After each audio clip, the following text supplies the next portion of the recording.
Is it just me, or does it feel like the world is on fire right now? Sorry, it's been a while. It's been a busy 2 weeks. Basically, when I was in Georgia, my boyfriend asked me to hang out with him for the rest of eternity, and I said sure.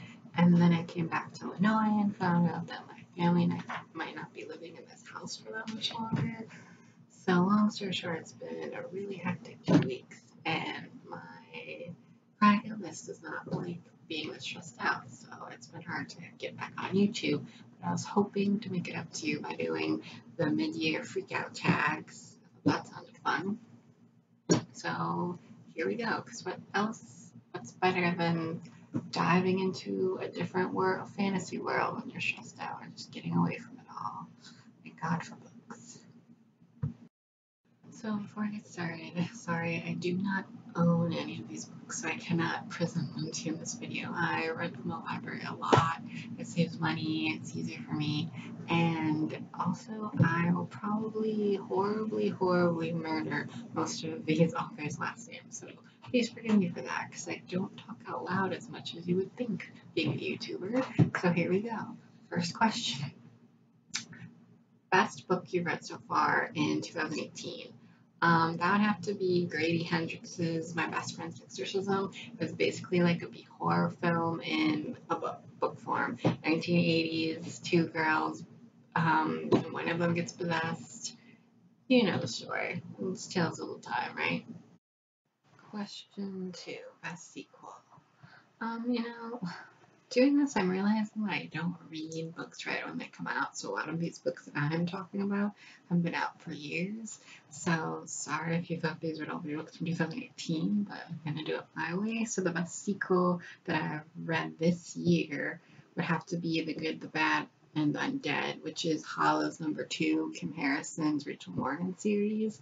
Rachel Morgan is a bounty hunter and a witch, and Kim Harrison is basically the queen of urban fantasy. So I got right into that series. Question 3. New release you haven't read but want to. This Body is Not Big Enough for the Both of Us by Edgar Cantero. He also wrote Meddling Kids, which is basically a twist on Scooby-Doo. What happened to the gang when they grew up? What was it like to be an adult who used to be a child detective? And it was basically if the Scooby Gang grew up, went their separate ways, came back together to solve a mystery, but 10 times better. The relationships between each of the kids in that group and even the dog was written amazing. So I cannot wait to read anything else by that author. The next question is most anticipated release for second half of 2018. Easy. Hollywood Dead, Sandman Slim No. 10 by Richard Kadrey. I'm probably not even going to get into much about that because I'm going to review that book and maybe even do some videos on that whole series because Sandman Slim has my heart. I don't know. Just that whole series is amazing. Question 5. Biggest disappointment. But I have to say, I really liked Patricia Briggs as an author, and I love the Mercy Thompson series, but Cry Wolf, which was the first in the Alpha and Omega series, I don't know, it just didn't have a spark for me. The characters were interesting, but I think I just had a problem, when you like a writer and you love a series they did, and then you read another series by them, and you can't stop yourself from comparing the two series. That was my whole problem, I think, is I just love Mercy Thompson, and I don't remember the girl's name in the book, but she was not a Mercy Thompson. She was a rogue wolf, which really was interesting to read about. Apparently they have a lot of different rules. Which biggest surprise? That would have to be, I actually picked up The Factory Girls, a kaleidoscope account of the Triangle Shirtwaist Factory Fire, by Christine Seifert, I think.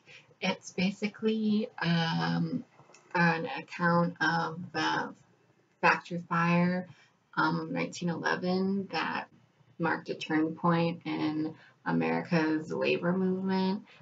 Made America look at how they treated immigrant workers, lower class workers.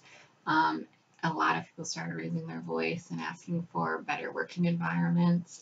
And I really enjoyed the book because it not only tells you the facts and an account of what happened that day and what led to the fire and the aftermath, but it showed you 5 stories of 5 different girls. Some she uses actual evidence of found with the aftermath of certain girls that did pass away, but in a really tasteful way.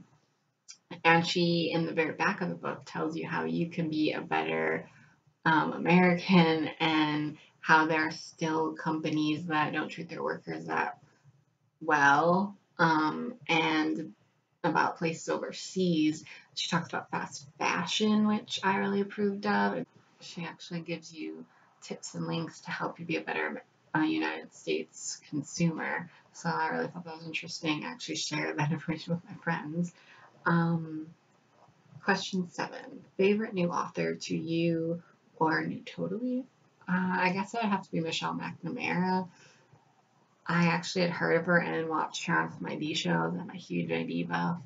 But I don't really read true crime. I just watch it and maybe read some articles because I don't know. I think I have so many textbooks about crime related things because I'm in criminal justice actually.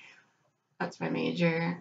So when I heard about I'll Be Gone in the Dark, um, One Woman's Search for the Golden State Killer, I was sold. That sounded so interesting because there are a lot of true crime buffs, and you do narrow in on certain kinds of crime. I preferably something about John Doe's really haunt me. Like I really would love to get involved in solving some of those cases one day.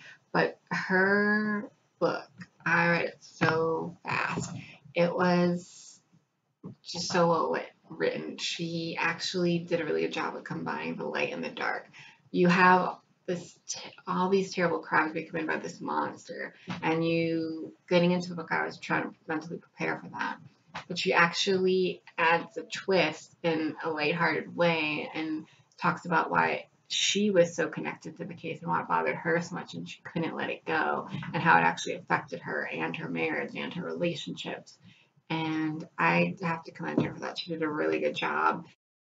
Michelle McNamara really made people stop and think this guy is still out there. We have to find him and take another look at the case. There were tons of detectives and people in the field who had not forgotten and had not given up, but it gave an extra push, an extra shove that I think really helped bring the killer justice.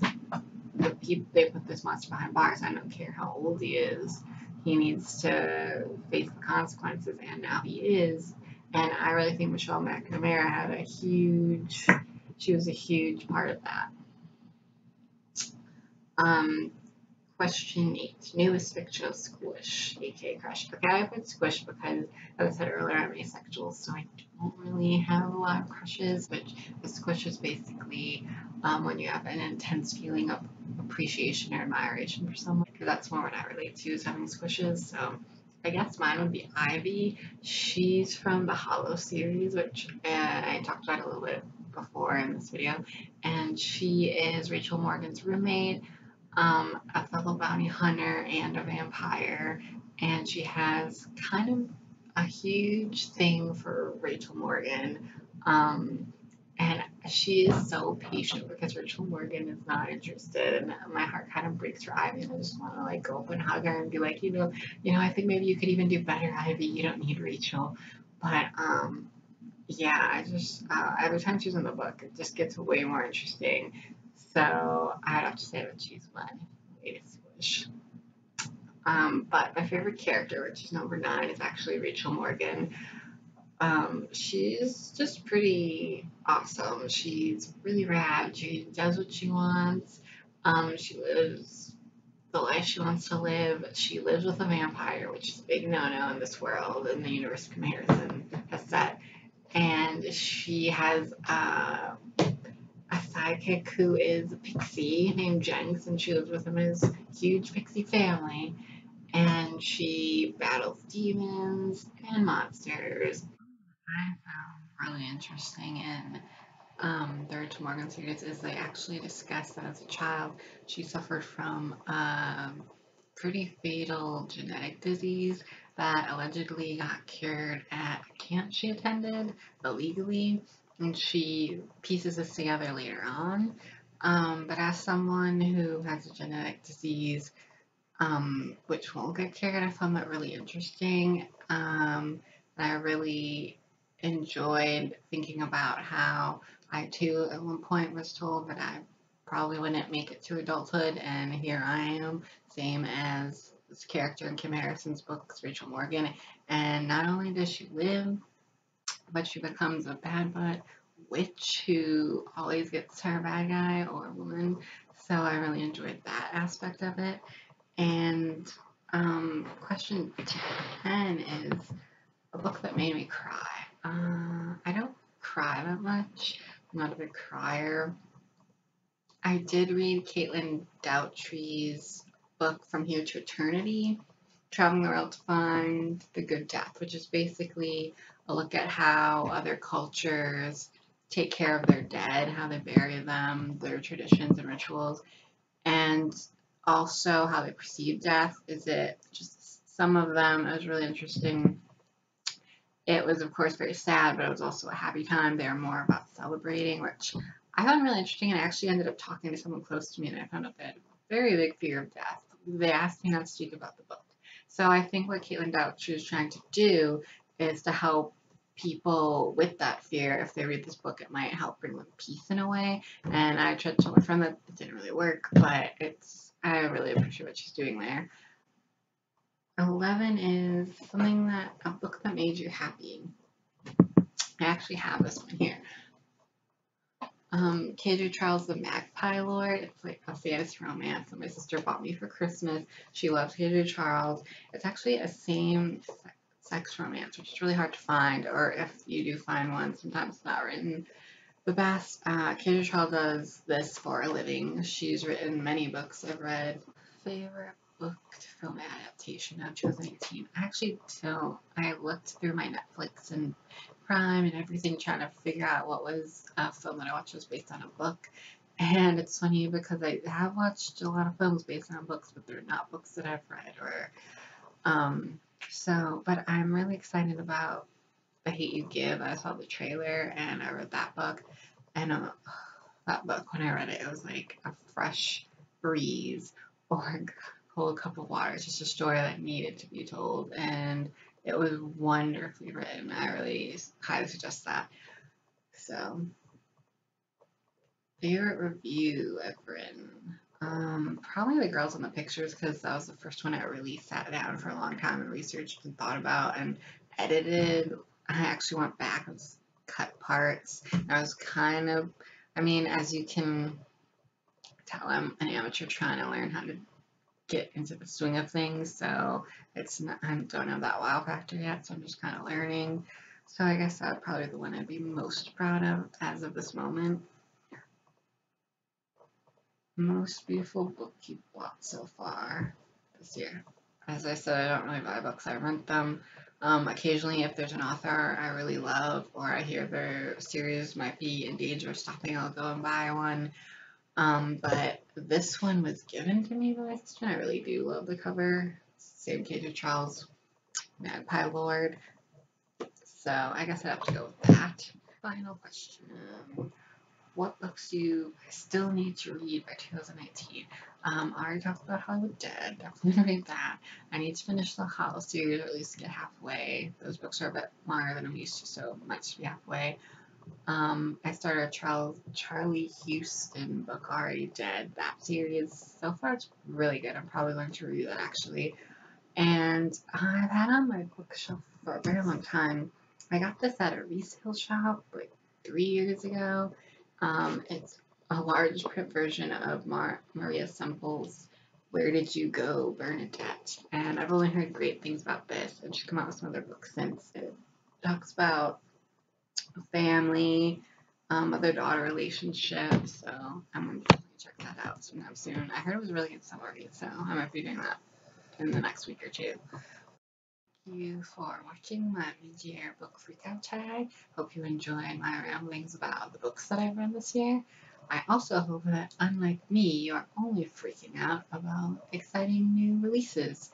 in the literary world and not everything else happening in the world. But if you are, trust me, it'll be fine. Just pick up a book, take a breath, take a breather, and tune in next time. I'll see you later, YouTube.